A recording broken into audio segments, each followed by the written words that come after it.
Oh, let me put you onto something wild. Joni Lamb and Daystar TV have been raking in serious cash for a long time. I'm talking way back in 2011, their financials already showed they were swimming in money, nearly $90 million in revenue. And guess what? A chunk of that wasn't just going to ministry work. Nope.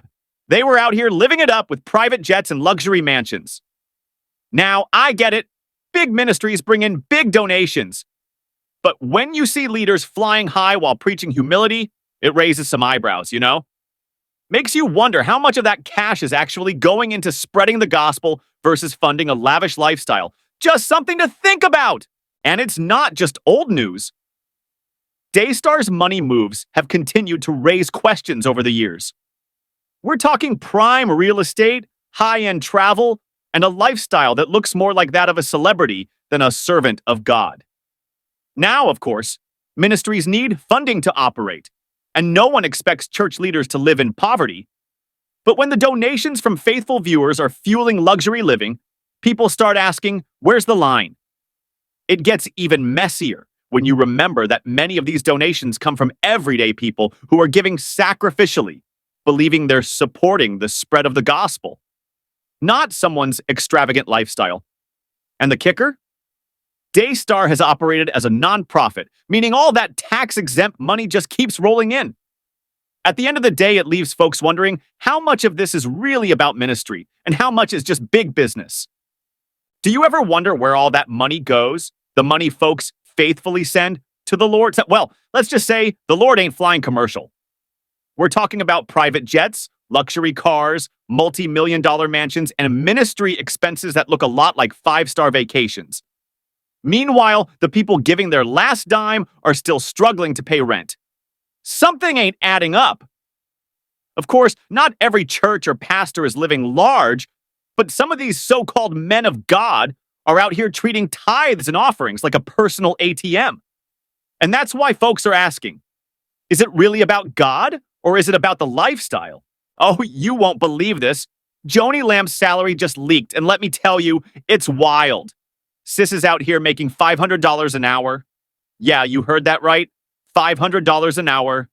That's more than some folks make in a whole week. Now, I get that running a ministry takes work, but let's be real. $500 an hour? Meanwhile, the people donating are out here struggling, believing they're funding the gospel, not someone's millionaire lifestyle. And remember, this is a nonprofit, tax-exempt money rolling in while she's stacking checks like a Fortune 500 CEO. At this point, you gotta ask, is this ministry or is it just business? We see their lake house. We see their the mansion that she has on a street in Colleyville, and another one she just built on the same street. So that's three houses. Then we see there that the high-rise condo overlooking the beach, Florida Panhandle Beach, the beautiful Florida Panhandle. That's a roughly $3 million condo. So we can look at those statements and we say, there's got to be money, because those are not owned by the church.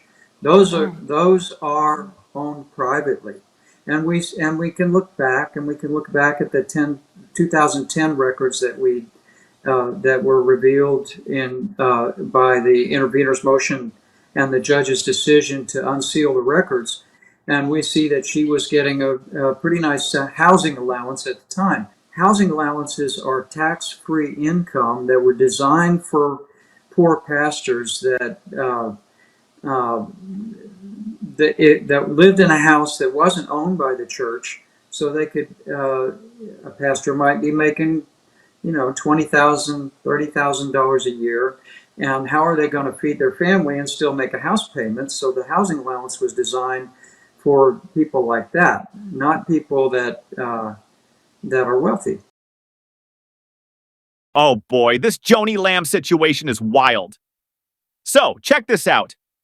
Trinity Foundation's investigators dug up some jaw-dropping financial records. Turns out Joni and her late husband, Marcus Lamb, raked in a whopping $1.6 million in housing allowance. And get this, it was meant for struggling pastors. Like, imagine taking funds meant to help small-town preachers keep a roof over their heads and using it to live in luxury. Now, we all know the Bible doesn't play when it comes to money and greed. The love of money is the root of all kinds of evil, 1 Timothy 6:10. And honestly, isn't that exactly what's happening here? The more money is at stake, the harder it becomes to just do the right thing. Instead of leading with integrity, it's all about protecting the cash flow. And let's not even get into the serious accusations of covering up child SA, which is beyond disgusting. Like, how much money does it take for someone to lose their conscience? At this point, it seems like Joni's heart, soul, mind, and strength are all wrapped up in luxury living. At the end of the day, God sees it all. But man, what a mess. In the end, this whole situation raises a serious question. When does ministry turn into a money-making empire? While churches and Christian networks do need funding to operate, there's a fine line between sustaining a ministry and living in excess at the expense of faithful donors. It's not just about numbers on a financial report, it's about trust. People give sacrificially, believing they're supporting God's work, not luxury living. And when the leaders preaching humility and sacrifice are the ones benefiting the most, it's no wonder folks start asking tough questions. At the end of the day, God sees it all. And while people may get away with financial scandals for a time, nothing escapes his judgment. The real question is, how many more will be misled before accountability steps in? Let's talk about it in the comments. What do you think? Subscribe for more deep dives into faith, finance, and accountability.